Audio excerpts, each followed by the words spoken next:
বিবাহিত এবং অবিবাহিত ব্যক্তি যদি জানাতে লিপ্ত থাকে তার কতটুকু ভয়ঙ্কর। আমরা কি চেয়ারে বসে নামাজ পড়বো কিনা এটা বদিউল আলম ভাই জানতে চেয়েছেন।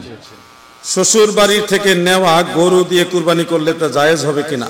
আমি এমন এক জায়গায় থাকি যার আশেপাশে কোনো সুন্নি মসজিদ নাই, তাহলে এক্ষেত্রে আমার করণীয় কি? বিবাহিত এবং অবিবাহিত ব্যক্তি যদি জানাতে লিপ্ত থাকে তার কতটুকু ভয়ঙ্কর? অনেক ভয়ঙ্কর।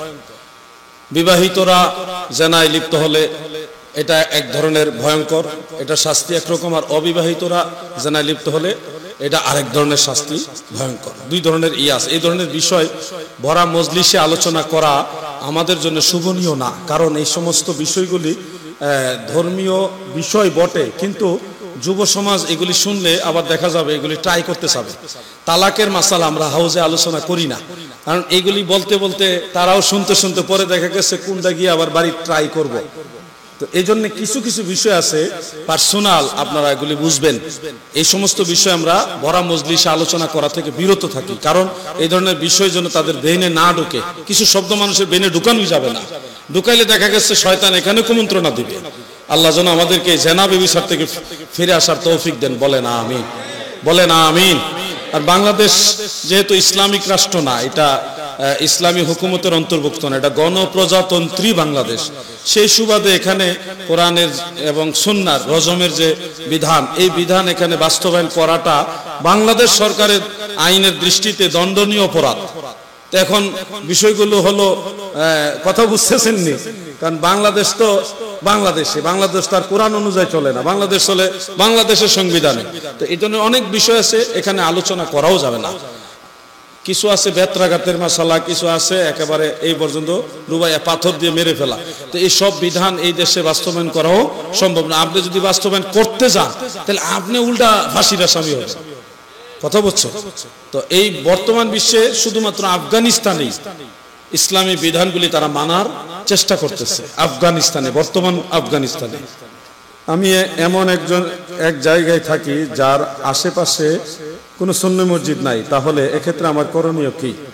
আশেপাশে যদি সুন্নি মসজিদ না থাকে, মানে সুন্নি ইমাম আছে এরকম মসজিদ না থাকে, সেক্ষেত্রে আমার পরামর্শ হলো, যদি আপনার এলাকায় ফিতনা সৃষ্টি হওয়ার সম্ভাবনা দেখা দেয়, অর্থাৎ আপনি মসজিদে না গেলে সমাজের সবাই আপনাকে বয়কট করতে পারে, আপনি সামাজিকভাবে অনেক বড় ধরনের সমস্যার সম্মুখীন হওয়ার সম্ভাবনা থাকে, সেক্ষেত্রে একটা মাসআলা। আর যদি ওই ধরনের কোনো প্রবলেম না থাকে তাহলে আরেকটা মাসআলা। যদি আপনি সামাজিকভাবে হেয় প্রতিপন্ন হওয়ার কোনো সম্ভাবনা না থাকে, সেক্ষেত্রে আপনি মসজিদে যাবেন, জামাতের আগে যাবেন, পরে যাবেন, জামাতের পরে যায় ওখানে গিয়ে আপনারা মানে অনানুষ্ঠানিক অঘোষিতভাবে নিজেরা দুই একজন জামাতে নামাজ পড়ে নেবেন, এটা পরামর্শ। আর যদি এরকম হয় যে জামাতে না গেলে আপনার জন্য বিপদ আসতে পারে, সেক্ষেত্রে আপনি জামাতে যাবেন, কাতারে দাঁড়াবেন, তার পিছনে ইক্তেদা করবেন না, কিন্তু কাতারে দাঁড়িয়ে আপনি আপনার মতো তাদের সাথে মিলে নামাজ পড়ে নেবেন। এটা একটা হিকমত, বিপদের মাসআলা, উজুরের মাসআলা। আর জুমার নামাজের ক্ষেত্রে আপনি ইক্তেদা করা ছাড়া তো উপায় নাই, কারণ একা একা তো কোনো জুমার নামাজ হয় না। এমন নয় যে আপনি পরে আবার জুমার নামাজ একলা পড়ে নেবেন। সেক্ষেত্রে আপনি ইক্তেদা করবেন, কিন্তু শেষে আখিরি জোহর 4 রাকাত পড়ে নেবেন। বাদাল জুমা পরেই আখিরি জোহর 4 রাকাত পড়ে নেবেন। সেক্ষেত্রে আপনার জুমার হক পুরোপুরি ভাবে আদায় হয়ে যাবে। আর মনে করেন যদি একটু দূরে থাকে ইমাম সাহেব সুন্নি, তাহলে সেখানে গিয়ে জুমাটা পড়বেন। কখনোই একটু দূরে গেলে আপনার জন্য যদি ইমাম সুন্নি ইমাম পাওয়া যায়, সেক্ষেত্রে আপনি কখনো ওয়াহাবি পিছনে ইক্তেদা করার দরকার নাই, জেনে শুনে করার দরকার নাই। ধরেন আপনি এমন এক জায়গায় গেছেন যে মসজিদে ঢুকছেন, উনি সুন্নি না ওয়াহাবি এটা বুঝে উঠতে পারছেন না, আপনি এই ব্যাপারে জানেন না, সেক্ষেত্রে কি করবেন? আপনি ইক্তেদা করে নামাজ পড়ে নেবেন, কিন্তু 3 দিন পর্যন্ত চেষ্টা করবেন যে এই ইমাম কি আহলে সুন্নাত ওয়াল জামাতের আকীদার না বাতিল আকীদার। যদি 3 দিনের মধ্যে জানতে পারেন ইমাম বাতিল আকীদার, তাহলে ওই নামাজটা আপনি দোহরাই নেবেন, মানে এই নামাজটা পুনরায় পড়ে নেবেন, ব্যক্তিগতভাবে পড়ে নেবেন। আর যদি 3 দিনের মধ্যে আপনি জানতে পারেন নাই যে এটা সুন্নি না বাতিল, সেক্ষেত্রে আল্লাহ আপনাকে ক্ষমা করবেন, এটা আপনার অপারগতা হিসেবে। কথাগুলি বুঝতেছেন? এই মাসালাগুলি আপনাদের চাইতে আরো বেশি সম্মুখীন হই আমি। আপনি তো শুধু পটিয়া চট্টগ্রাম নিয়ে আসেন, সারা দেশে যাইতে হয়, তা আমাকে তো এগুলি বেশি ফেস করতে হয়, আমাকেই তো বেশি ফেস করতে হয়। আমরা বক্তা যারা আছি, আমাদের এই বিপদটা আমাদের বেশি। আলা হযরত যেইভাবে মাসালাগুলি বলেছেন, আমি এই প্রত্যেকটা মাসালা আলা হযরত থেকেই কুট করে ওনার থেকে বলছি, এটা আমার নিজের ব্যক্তিগত ইজতিহাদ না। ইমাম আহলে সুন্নাত আলা হযরত আজিমুল বারাকাত আহমদ রেজা খান ফাজলে বেরলভী রাদিয়াল্লাহু আনহু এই হিকমতগুলি অবলম্বন করার জন্য কোরআন সুন্নাহ গবেষণা করে তিনি এই মাসালাগুলি আমাদের শিক্ষা দিয়েছেন।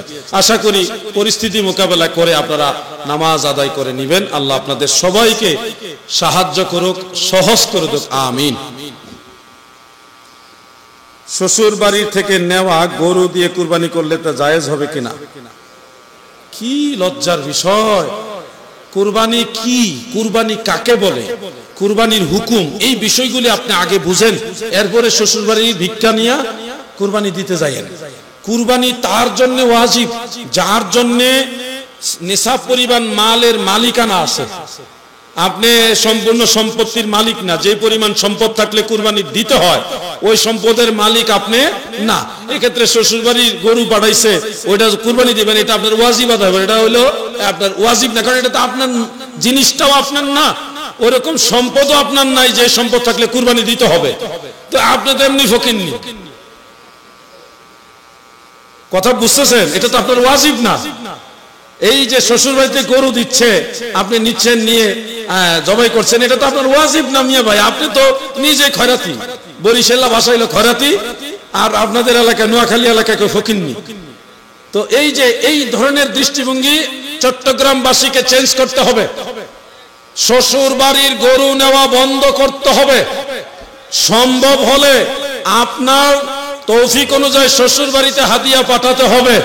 কারণ যেই সুন্দরী রমণী রূপসী আপনার স্ত্রী, সুখেরও সাথী দুঃখেরও সাথী, এই মহিষী নারী যে আপনাকে রান্না করে খাওয়ায়, আপনার কাপড় চোপড় ধুয়ে দেয়, আপনার ময়লা আবর্জনা এগুলি পরিষ্কার করে, থালা বাসন প্লেট চামচ এগুলি পরিষ্কার করে, আপনার বিছানাপত্র গুছায় রাখে, হ্যাঁ আপনার কাপড় চোপড় গুলি গুছায় রাখে, আপনার উঠান বাড়িঘর সব গুছায় রাখে, মেহমান আসলে অক্লান্ত পরিশ্রম করে রান্না করে খাওয়ায়। আজকে যার ঘরে খাইলাম, ভাইয়ের নাম তো নাকি হাফেজ বদিউল আলম সাহেব, উনি বড় ভাগ্যবান মানুষ। ভাগ্যবান মানুষ কেন বললাম? ওনার স্ত্রী এমন একজন মহিষী নারী, এমন একজন রমণী যে অনেক সুন্দর, অনেক পদের রান্না রাঁধতে পারে। আমি খাবার দেখা, খাবার যে খাবো আমার এই মানে কাইটা গেছে, এত খাবার খাই কিভাবে, আর এত সুন্দর রান্না, খাইলে খাইতে মন চায়। এরকম স্ত্রী পাওয়া এটা নসিবের ব্যাপার, সবার কপালে এটা জুটে না।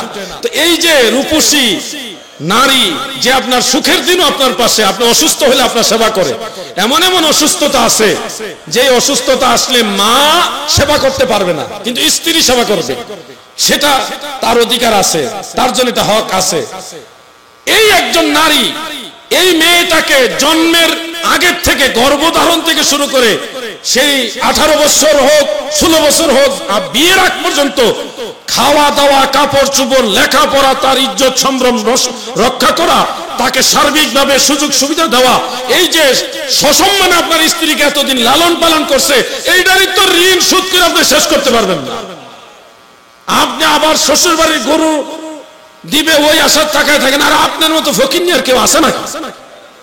আপনি কুরবানির ঈদের আগে শ্বশুর এবং শাশুড়িকে আলাদা গিফট পাঠাবেন, এটা হলো বীর পুরুষের কাজ। কথা ঠিক না বেঠে? এটা তো জোরে হইল না ঠিক, কারণ ওয়াজটা আমাদের বিরুদ্ধে যাইতেছে। জোরে বলেন ঠিক কিনা? শ্বশুর বাড়ি থেকে এজনের জিনিস নেওয়া আর ভিক্ষা নেওয়া এক সমান। আপনারা যদি মনে করেন না আমরা ভিক্ষা খাবো, তাহলে খান। এরকম প্রেসার দিয়ে কখন এগুলি নিবেন না, আস্তে আস্তে এগুলি মাইনাস করেন। আরে বাবা মুসলমান, তুমি মুসলমান, তুমি পুরুষ, তুমি অকর্মক না, তুমি সকর্মক। আল্লাহ তোমাকে হাত পা দিয়েছে, রুজি রোজগার করার জ্ঞান দিয়েছে, শক্তি দিয়েছে, তুমি কেন শ্বশুর বাড়ির দিকে হাত পাতো? কিছু লোক যৌতুক, মানে এগুলিও এক ধরনের যৌতুক, যৌতুক নেওয়া আর ভিক্ষা নেওয়া এক সমান। এগুলি থেকে ফিরে আসেন, এগুলি থেকে ফিরে আসেন, প্লিজ ফিরে আসেন। এগুলি খুব নিন্দনীয় বিষয়। আল্লাহ আমাদের সবাইকে এই ধরনের কাছ থেকে ফিরে আসার তৌফিক দেন, বলে না আমি। আমরা কি চেয়ারে বসে নামাজ পড়বো কিনা এটা বদিউল আলম ভাই জানতে চেয়েছেন। আপনাদের সবার উদ্দেশ্যে বলছি, নামাজ কিভাবে পড়বেন, অসুস্থ হলেও কিভাবে পড়বেন, এই পদ্ধতিগুলো আল্লাহ রসুল সাল্লাল্লাহু আলাইহি সাল্লাম আমাদেরকে শিক্ষা দিয়ে গেছেন। নাসাই শরীফের মধ্যে একটা রওয়ায়াত রয়েছে, নবীজি সাল্লাল্লাহু আলাইহি সাল্লাম বলেছেন, আপনি দাঁড়িয়ে নামাজ পড়বেন, যদি দাঁড়িয়ে নামাজ পড়তে সক্ষম না হন তাহলে মাটিতে বসে নামাজের কায়দায় বসে নামাজ পড়বেন। যদি নামাজের কায়দায় বসতে না পারেন চার জানু হয়ে বসবেন, মানে হাসন পেতে বসবেন। যদি ওইভাবে বসতে অক্ষম হন তারপরেও মাটিতে বসবেন, কিন্তু পা দুইটা লম্বা করে বসবেন, মানে মাটিতে বসবেন, চেয়ারে না। এটা দ্বিতীয় পদ্ধতি। প্রথম পদ্ধতি হলো দাঁড়ায় নামাজ পড়া। নামাজের 13টি ফরজ, 13টি ফরজ, এর মধ্যে একটা ফরজ হলো কিয়াম করা, মানে দাঁড়িয়ে নামাজ পড়া। দাঁড়িয়ে নামাজ পড়া কি ফরজ? যুবক ভাইরা বলেন, দাঁড়িয়ে নামাজ পড়া কি ফরজ? সেখানে আপনি দাঁড়াচ্ছেন না, টোটাল নামাজটাই দাঁড়ানোর শক্তি সামর্থ্য থাকা সত্ত্বেও আপনি সম্পূর্ণ নামাজটা বসেই পড়লেন। তার মানে একটা ফরজ স্ব ইচ্ছায় বাদ দিতেছেন। অনিচ্ছায়ও যদি কেউ ফরজ বাদ দেয় তারপরে নামাজ হয় না, আর স্ব ইচ্ছায় ফরজ বাদ দিচ্ছেন, সেক্ষেত্রে আপনার কি হবে আপনি তো বুঝতেই পারছেন। নামাজই তো আপনার পরিশ্রমটা আপনার বাদ যাচ্ছে। এরপরে দাঁড়িয়ে নামাজ পড়তে যদি সক্ষম না হন, কোমরে, মেরুদণ্ডে, হাঁটুতে বিভিন্ন অসুস্থতা জনিত কারণে আপনি দাঁড়াতে পারেন না নিজে নিজে, এক্ষেত্রে আপনার জন্য মাসআলা হলো মাটিতে বসে নামাজ পড়বেন। মাটিতে কিভাবে বসবেন? নামাজের কায়দায় বসবেন। যদি ওইভাবে বসতে অক্ষম হন চার জানু হয়ে বসবেন, মানে হাসন পেতে বসবেন, এই যে এইভাবে। যদি ওইভাবে বসতে অক্ষম হন মাটিতেই বসবেন, কিন্তু পা দুইটা এভাবে লম্বা করে কেবলামুখী হয়ে নামাজ পড়বেন। এই হলো বসে নামাজ পড়ার পদ্ধতি। এই পদ্ধতিগুলি আমাদের বানানো নয়, এগুলি আল্লাহ রসুল সাল্লাল্লাহু আলাইহি সাল্লাম 1450 বছর আগে আমাদের বলে গেছেন। তৃতীয় পদ্ধতিটা হলো, যিনি বসেও মাটিতে বসেও নামাজ পড়তে সক্ষম নন, মাটিতে বসে নামাজ পড়তে সমর্থন রাখে না, সুস্থতা ওরকম নেই, তিনি বিছানায় শুয়ে নামাজ পড়বেন। এক্ষেত্রে ফুকাহায়ে কেরাম কয়েকটা পদ্ধতির কথা বলেছেন, তবে জমহুর ফুকাহায়ে কেরাম এটাই বলেছেন যে আপনি কেবলার দিকে পা লম্বা করে চেহারাটা কেবলামুখী করে শুয়ে নামাজ পড়বেন। এটা হলো তৃতীয় পদ্ধতি। এই তিনটা পদ্ধতি শিক্ষা দিয়েছেন স্বয়ং আল্লাহ রসুল সাল্লাল্লাহু আলাইহি সাল্লাম। অতএব আল্লাহ রসুল যেভাবে শিক্ষা দিয়েছেন ওটা বাদ দিয়ে কোন আলেম সাহেব যদি বানিয়ে একটা মাসালা বলেন সেটা আপনারা গ্রহণ করবেন? চেয়ারে বসে নামাজ পড়া কখন জায়েজ? কিছু প্রেক্ষাপট আছে।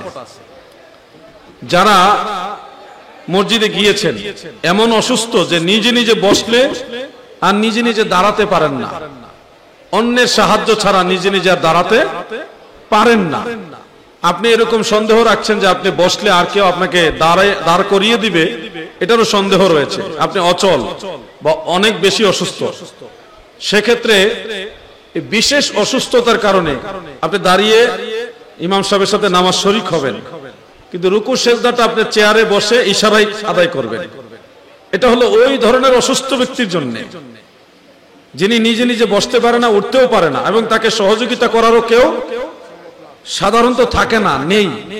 এই ব্যক্তি নামাজ শুরু করবে দাঁড়িয়ে, ইমাম সাহেবের সাথে কাতারবন্দি হয়ে দাঁড়াবে। ইমাম সাহেব রুকুতে গেলে উনি রুকু করবে, সবার মতোই রুকু করবে, কিন্তু সেজদায় গেলে উনি এই টুল বা একটা চেয়ার থাকবে, ওটার মধ্যে বসে ইশারায় সেজদা করবেন।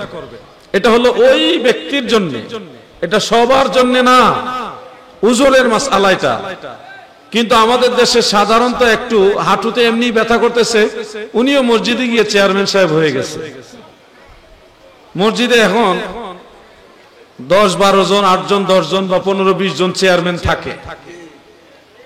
এত চেয়ারম্যান যদি বাড়ে, ভবিষ্যতে মসজিদে মুসল্লি আর থাকবে না, সাধারণ মুসল্লি আর থাকবে না, সবাই চেয়ারম্যান হয়ে যাবে।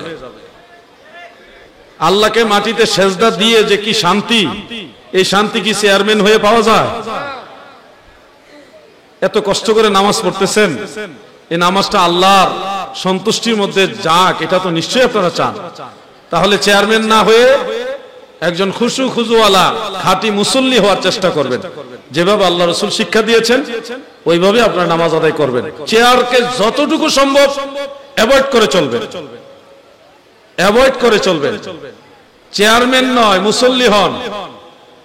যে চেয়ারে বসে কি মুসল্লি না হয়, এটা যে বিপদে পড়া, অনেক বড় বিপদে পড়লে তখন আপনি চেয়ারে বসে পড়লেন।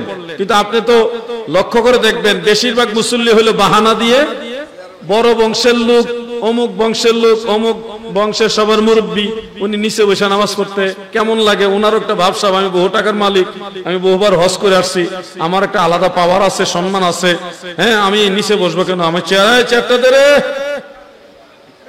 চেয়ার গুদো নাকি চেয়ার গু আপনাদের চিটাঙ্গের ভাষা হলো চেয়ার গুদো। এই যে চেয়ারম্যান হওয়ার চেয়ে মুসল্লি হন, তাকওয়াশীল মুত্তাকি, খুশু খুজুওয়ালা মুসল্লি হন, এটা আমার আহ্বান।